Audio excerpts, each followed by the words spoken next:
You want to tell me what's happening now? What the fuck is happening? They believe that you're the... Their knows their weakness. Stop them.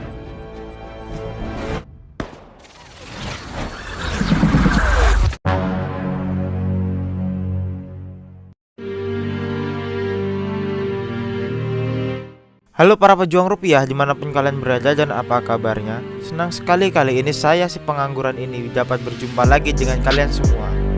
Dan kali ini saya akan menceritakan alur cerita film Hitman Agent 47. Film ini merupakan film bergenre laga trailer yang disutradarai oleh Alexander Page dan ditulis skenarionya oleh Skip Watts yang juga menulis film Hitman asli dan Michael Vance.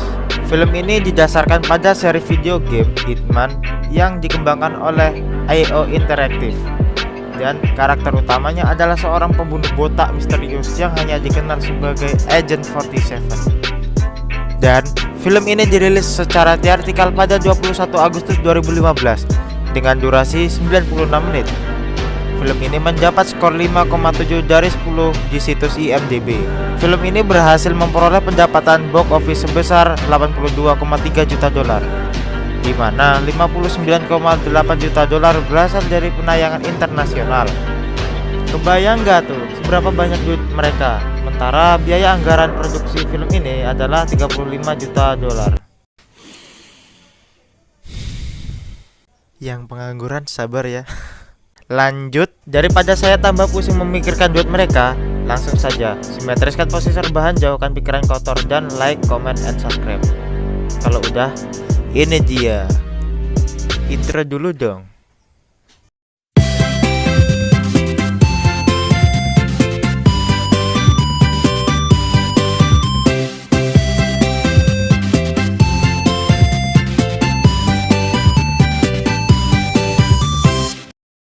Dimulai pada bulan Agustus 1947, ada salah satu ilmuwan yang bernama Litvenko yang sedang membuat eksperimen mengubah manusia biasa menjadi mesin pembunuh tanpa emosi, rasa takut, dan penyesalan. Banyak ilmuwan yang meniru penemuannya itu sehingga menciptakan mesin pembunuh yang sangat brutal, sehingga membuat Litvenko hilang bersama agen-agennya yang selamat.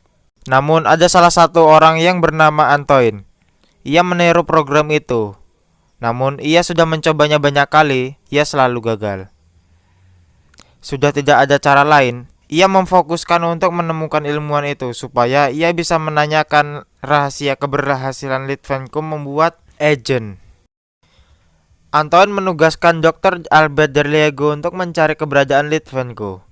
Selama 6 tahun, Dr. Albert mencarinya. Ia menemukan foto perempuan yang menjadi kunci untuk menemukan Litvenko.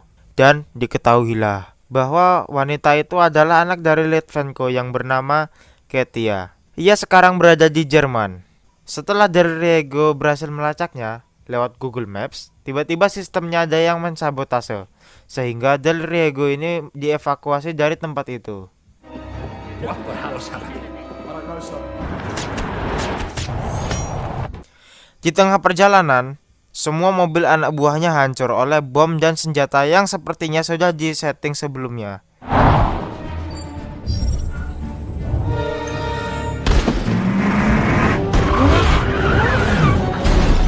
Singkat cerita, Derriego ini pun sampai di bunker pribadinya. Lalu ia dikejutkan dengan dua pengawas CCTV yang telah tewas dengan jidat bolong. Dan muncullah seorang dari kegelapan yang langsung menembaki dua pengawal hingga menyisakan Derriego seorang. Dan pemuda itu adalah Agent 47. Lalu agen ini meminta alamat Katia. Jika Derriego menolak memberitahu alamatnya, maka tamatlah riwayatnya. Dengan terbata-bata, Derriego ini memberitahu alamat Katia yang berada di Berlin, Jerman. Setelah mendapatkannya, Agent 47 ini akan pergi dari tempat itu. Derriego pun mengambil kesempatan. Saat ia akan membuka lemari senjata, tiba-tiba sudah ada peledak aktif di situ. Dan ia pun bisa dipastikan tewas karena ledakan. Akibat ledakan itu, alarm keamanan pun berbunyi dan para pengawal dengan bersenjata lengkap siap menyerang. Satu persatu pengawal itu pun berhasil dilumpuhkan oleh Agent 47.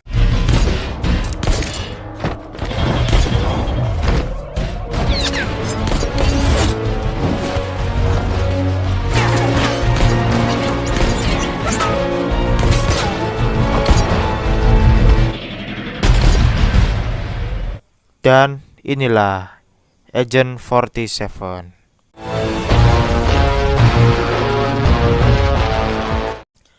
Anton yang telah mengetahui Daryuga telah mati dibunuh Agent 47, ia langsung menugaskan anak buahnya untuk menemukan Katia sebelum Agent itu menemukannya.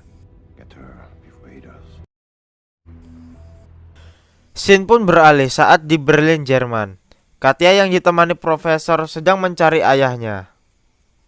Ia sudah bertahun-tahun mencari keberadaan ayahnya itu, namun tidak kunjung ketemu. Sudah tidak mendapatkan jawaban, lalu Katia pun pergi dari tempat itu. I don't know.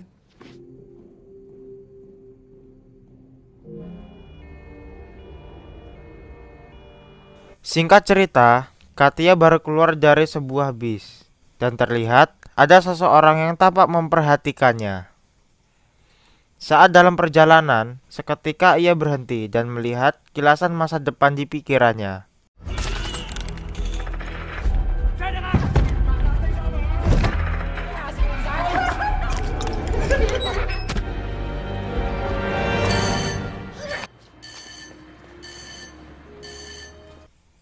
Saat Katia berada di kamarnya, Katia mendapat semacam bayang-bayang ingatan masa lalu tentang sosok lelaki. Di sisi lain diperlihatkan Agent 47 yang melacak keberadaan Katia. Dan ia pun menemukan lokasi Katia.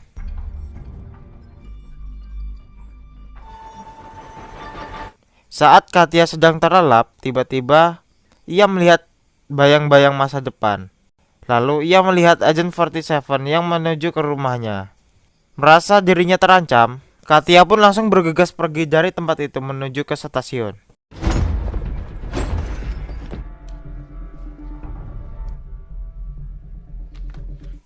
Sesampainya di stasiun, Katia bertemu dengan seseorang yang bernama John Smith.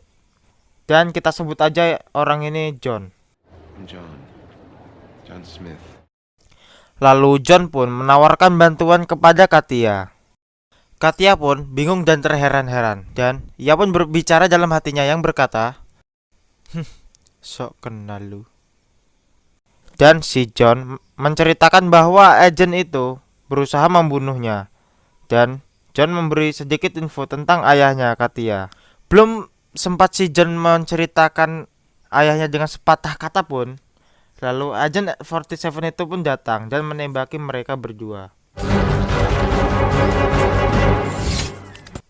Di sini si John memberikan perlawanan. Mereka bertarung di perlintasan kereta api sampai ada kereta yang lewat. Untungnya mereka sempat menghindar.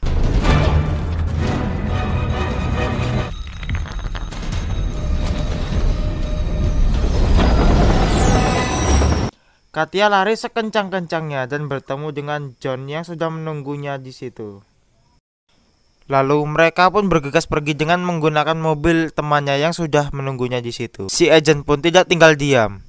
Ia pun lalu menembak pengemudi mobil itu.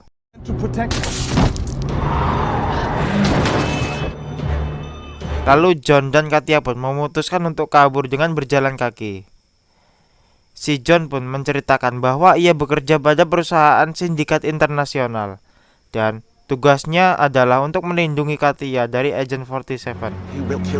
Sesampainya mereka di kedutaan Amerika Serikat dan si agen pun yang masih terus mengejarnya. John pun memiliki sebuah rencana. Ia menembakkan pistolnya supaya mereka berdua diamankan oleh tentara itu.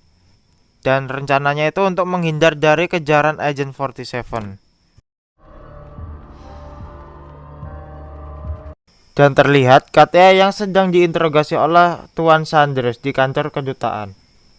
Lalu Katia menceritakan bahwa ada seorang yang mencoba membunuhnya.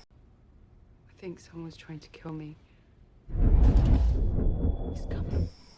Di sisi lain diperlihatkan Agent 47 yang sedang menjalani pemeriksaan di kantor kedutaan. Ia pun dengan santainya menjalani pemeriksaan itu. Sampai akhirnya petugas itu pun terkejut. Terlihat ia membawa senjata-senjata untuk pembunuh profesional. Lalu polisi-polisi itu pun langsung mengamankannya. Saat Agent 47 ini diinterogasi oleh Tuan Sanders, ia mempermainkan psikologisnya. Sehingga Tuan Sanders yang kesal ini pun mereload senjatanya itu. I checked. You're locked in here with me. And I'm the one with the gun. Slow motion keren ala TikTok pun terjadi.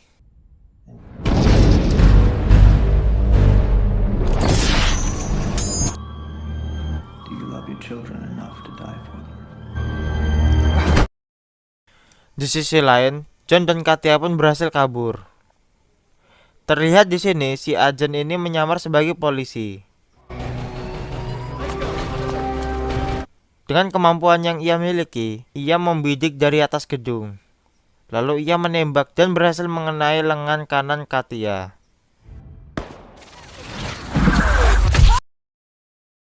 Setibanya mereka di hotel, si John pun bercerita kepada Katia bahwa ia dulu telah menemukan berkas di kantor ayahnya yang tertulis bahwa ayahnya itu berhasil mengubah Katia sejak kecil dengan menyuntikkan serum khusus yang membuat Katia bisa melihat masa depan walau hanya 2 menit. Katia yang mendengarnya itu pun semakin penasaran dibuatnya. Katia pun terus menanyai tentang ayahnya kepada John. Dan dengan kemampuannya itu, Katia pun sepertinya mengetahui di mana keberadaan ayahnya itu.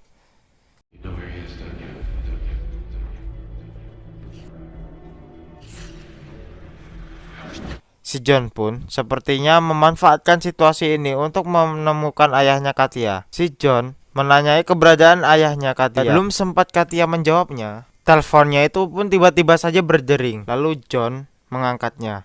Dan tiba-tiba si agen itu pun muncul dan langsung menembaki John hingga terkapar. Lalu Agent 47 ini membawa Katia ke suatu tempat. Dan terlihat Katia pun tersadar dengan kondisi terikat. Disinilah fakta sebenarnya akan terungkap.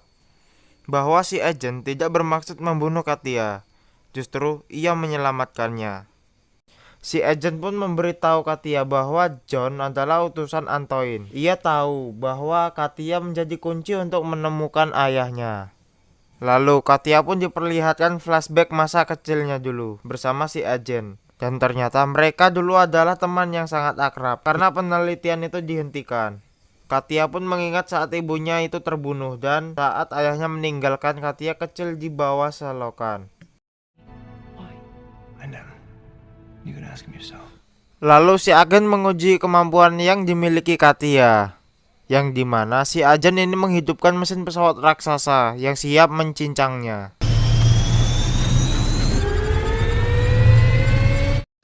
Di situ Katia yang masih terikat pun mulai panik dan Katia pun mulai konsentrasi. Ia pun menggunakan kemampuannya itu dan berhasil melepaskan ikatan itu tepat waktu.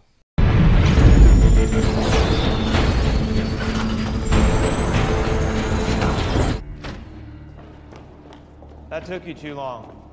I didn't know that was a test. Selepas itu mereka langsung dikepung oleh pasukan Antoine. Dengan keterampilan yang mereka miliki, mereka pun berhasil melumpuhkan pasukan itu satu persatu. There.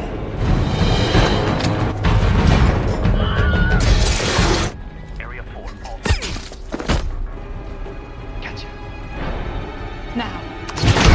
Dan yang membuat saya terkejut dan terheran-heran adalah John yang sudah ditembak 4 kali di dadanya itu pun masih hidup. Lalu Katia pun dibenturkan ke pesawat oleh John hingga tak berdaya. Di sini Agent 47 ini muncul, lalu mereka pun bertarung.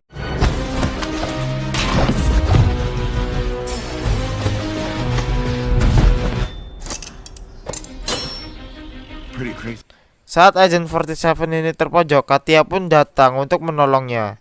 Katia sengaja menembak kaca yang berada di belakang John. Dan tiba-tiba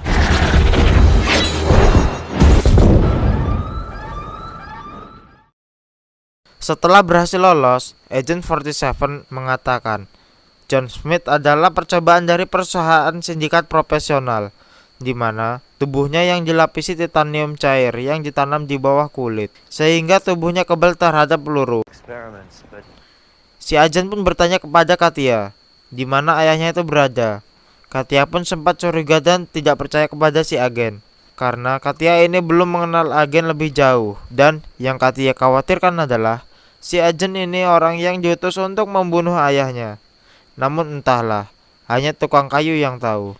Dan pada akhirnya Katia pun mengatakan bahwa ayahnya yang berada di Singapura, yang tepatnya di markas sindikat Singapura. Lalu mereka pun berangkat ke Singapura. Sesampainya mereka di bandara Singapura, si agen pun telah mengetahui ada yang sedang mengawasi mereka dengan kamera CCTV. Lalu, si agen pun menyamar sebagai pilot dan memberitahu Katia agar menghindar dari pantauan kamera CCTV. it means avoid those cameras. Dan mereka pun akan bertemu di luar bandara. Katia pun memanfaatkan situasi keramaian di situ untuk menghindar dari CCTV.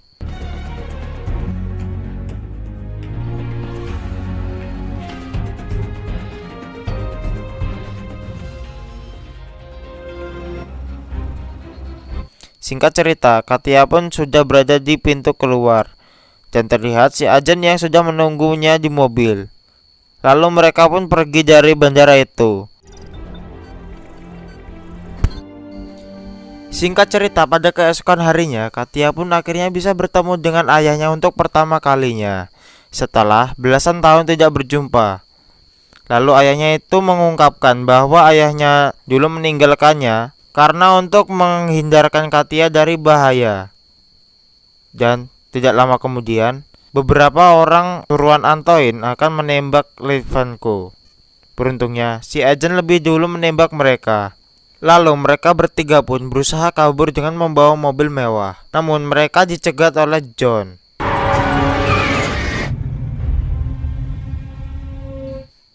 Dan kejar-kejaran pun tidak terelakkan.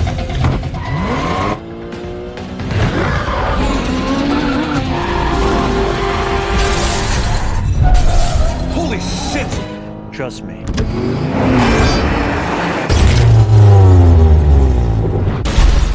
Saat mereka sampai di pusat kota, tiba-tiba saja anak buah Antoine melesatkan tali kawat hingga mobil mereka tersangkut dan tidak bisa berjalan.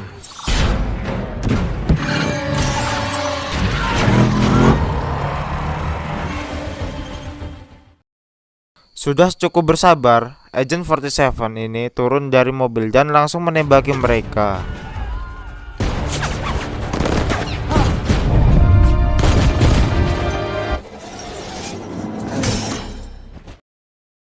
Saat mereka akan kabur, tiba-tiba saja kaki Dr. Litvenko terkena tembakan hingga tidak dapat berjalan.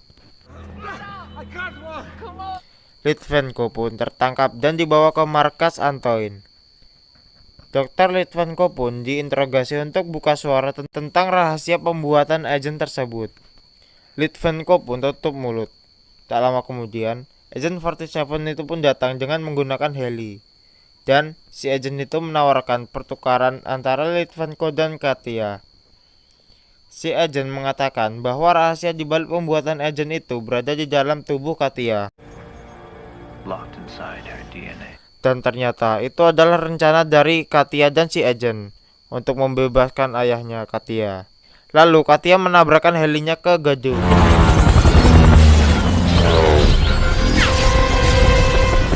Saat Antoine akan diamankan, ternyata Agent 47 sudah berada di situ. John yang berada di situ langsung memberi perlawanan. Karena badan John yang terbuat dari titanium, Agent 47 pun sempat kewalahan menghadapinya.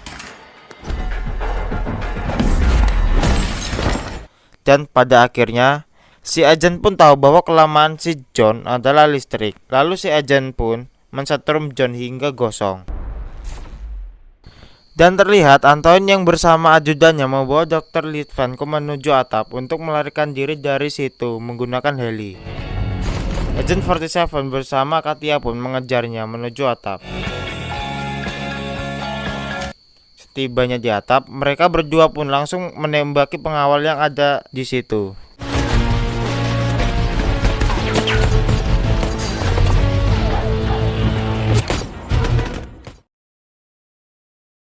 Saat pesawat Antoine baru lepas landas, tiba-tiba pesawat itu pun meledak dan ternyata si Litvenko itu membawa bom yang terpasang di inhalernya, sehingga ia tewas bersama Antoine. Tak lama kemudian, si ajan pun menelpon atasannya untuk mengkonfirmasi bahwa Antoine sudah tewas.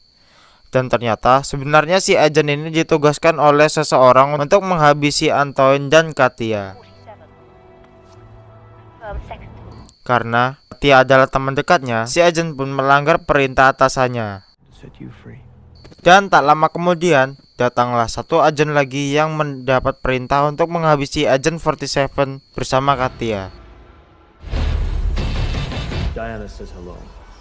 Dan tamat. Ending yang sungguh sangat berisik.